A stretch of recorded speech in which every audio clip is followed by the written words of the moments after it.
If you've ever wondered what the world's largest sheep shearer looks like, he's standing right behind me. Well, actually, I should probably get a better angle. Yeah, so this is officially the world's largest sheep shearer in the world. He's 7 foot tall, he's shearing sheep, and that look of dedication in his eyes shows that he means business. It takes a special breed of man to shear sheep. So, yeah. Fly.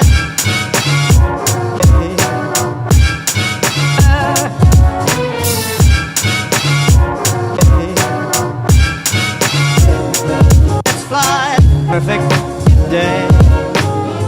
Perfect day. Perfect day. We are here in beautiful Otorohanga. This is known as the Kiwiana capital. Not much is open today. It seems like it's kind of a ghost town. But I'm running out of content for the vlog, so I really have to film something. So we came out to Otorohanga to shoot something. I don't know what's going to happen.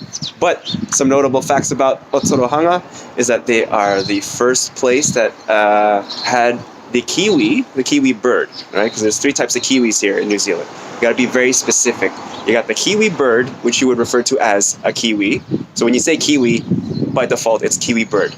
And then now that term has kind of been associated with people from New Zealand, kiwis. And if you're referring to the fruit, you got to say kiwi fruit. So here in Otorohanga, they have the Kiwi House, which was the first place to ever have a kiwi bird in captivity.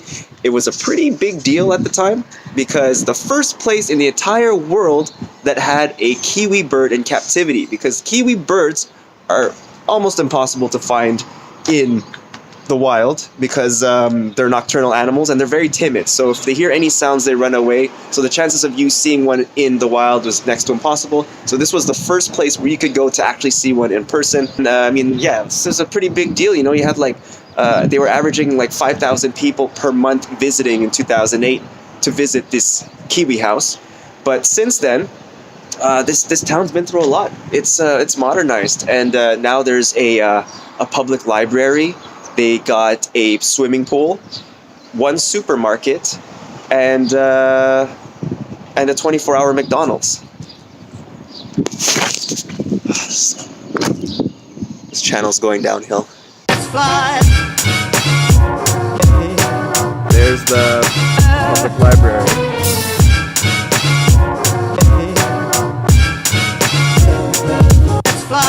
Perfect day. I think it's good to do these reports on these little towns, because if you were backpacking through New Zealand and you only had a couple of weeks, you're definitely not going to come through here. This is kind of like the spark notes of these towns, so you know just what you're missing and what you're not missing.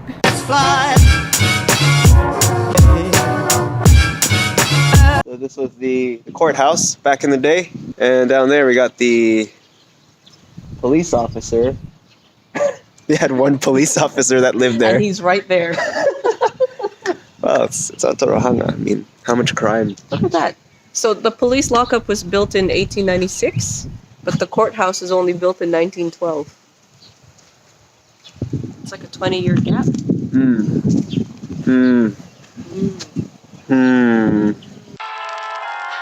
fly with me, let's fly away. So we are in front of the world famous Kiwi house. This would be the place to go if you haven't seen a kiwi yet. You could pay $26 to go in. But since the Kiwi house has been built, I guess kiwis in captivity have become a dime a dozen.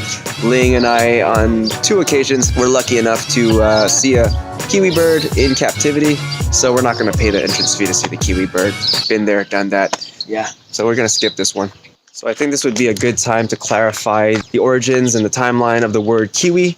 I was a bit confused when I came down to New Zealand as to what is a kiwi? Is it the fruit? Is it the person? Is it the bird? And it was clarified to me that the original term kiwi refers to the bird kiwi. So that came first, the bird kiwi. And then over time, it became an association for the people of New Zealand, and they referred to them as kiwis. So the people were then named kiwis. And the third and final association, which is most internationally understood, is the fruit, which actually isn't from New Zealand. It is from New Zealand. It was engineered in New Zealand, Shirley. It was engineered in New Zealand, but it's actually from China, and its original name was the Chinese Gooseberry, and then a Kiwi adopted it, and then they genetically modified it to make this Chinese Gooseberry bigger, and they were like, oh, what are we going to call it? Because we can't call it a Chinese Gooseberry. They called it a kiwi. So everyone around the world understands that kiwi is the fruit, but in New Zealand, it has very different definitions, and you have to be clear as to what you say. You can't say, I'm going to eat a kiwi, because that would make you a cannibal, or eating the bird, which is wrong. Earlier when I was talking about all the cool things in Otorohanga, I mentioned the swimming pool, the public library, the grocery store, and the 24-hour McDonald's. I forgot to mention the most important one. This guy. He's a corrugated steel kiwi bird statue. A symbol of Otorohanga, Kiwi House, aka the town, also known as Kiwiana. What is Kiwiana?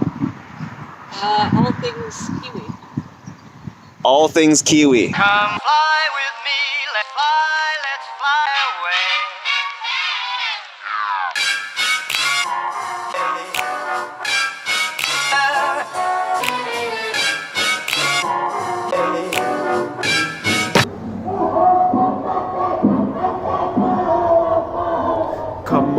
Kamate kaora kaora Uru uru nane tiki mai Whakawhititera. Fly.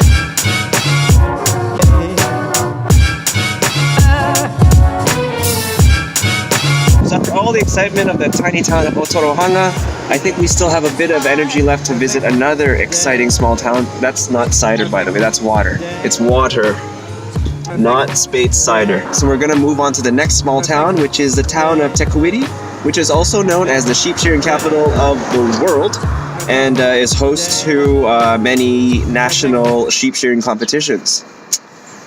Should be a good one. Baby, I've been watching you. Baby, I've been watching you. So if you look to your left, those are jandals.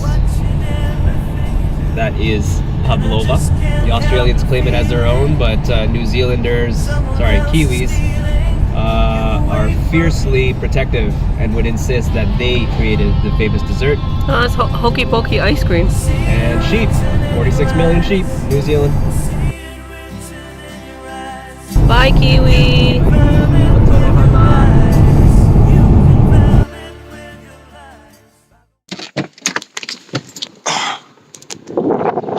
Here we are. Tequiti, sheep shearing capital of the world, ladies and gentlemen. Perfect day. Perfect day. Perfect day. Perfect day. Perfect. So behind me is a statue of Sir Colin Meads, legendary All Blacks player. I honestly didn't know who this guy was, and neither did Ling, and she spoke to her colleagues and was like, yeah, we're going to Tequiti, and there's this guy, the statue of Sir Colin Meads, never heard of him. And they basically told her to go home and read a book, because to say that you don't know who Sir Colin Meads is like saying, who's Michael Jordan? Who's Wayne Gretzky? It's sacrilegious, especially in New Zealand. I got told to brush my teeth and clean my mouth because I just spoke blasphemy.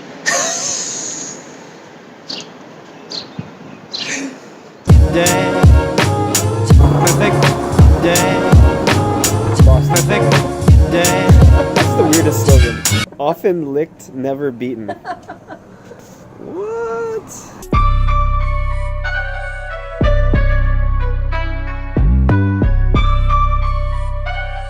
We're in this nice quiet garden. It's the Tatsuno Japanese garden.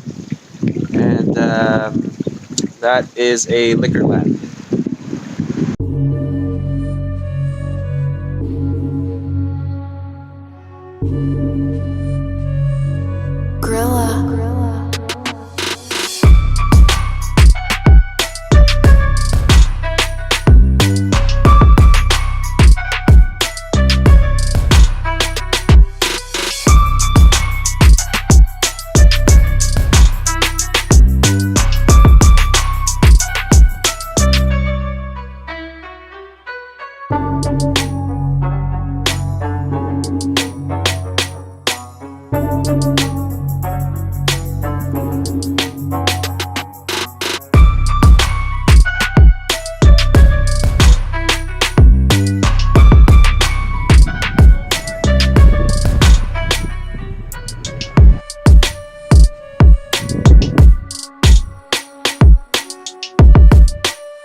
looks painful.